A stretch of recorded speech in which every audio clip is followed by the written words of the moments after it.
Die swak rand maak kos veel duurder en dis veral pluimveepryse wat styg ver bo inflasie. Die prys van hoender is baie belangrik vir plaaslike verbruikers.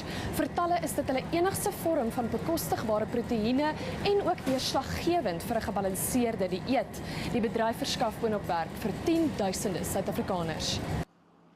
Die SA Pluimveevereniging of SAPA sê nie net die wisselkoers is 'n groot kopseer nie.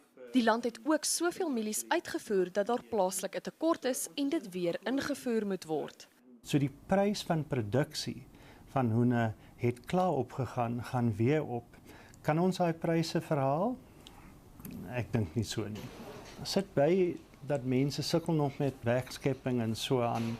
Daar's nie so baie besteedbare inkomste nie wat tot die beskikking van meeste Suid-Afrikaners is. Ons is so groot, maar ons beskaf van die meerderheid Afrikaners en die meerderheid is arm. Dit almal gaan swaar kry.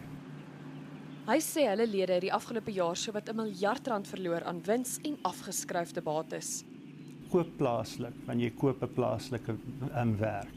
Moenie dink dat om ingevoerde goed is vir jou beter. Dit is eintlik nie. Miskien dink jy in die begin is dit beter want dit is goedkoop, maar goedkoop is nie goed vir 'n land wat wil werk skep. SAPA is verlig dat die regering hulle onlangs verklaar het as 'n bedryf in nood. En nou kan plaaslike produsente net hoop die ekonomie herstel. Daniela de Plooy, Unis, Johannesburg.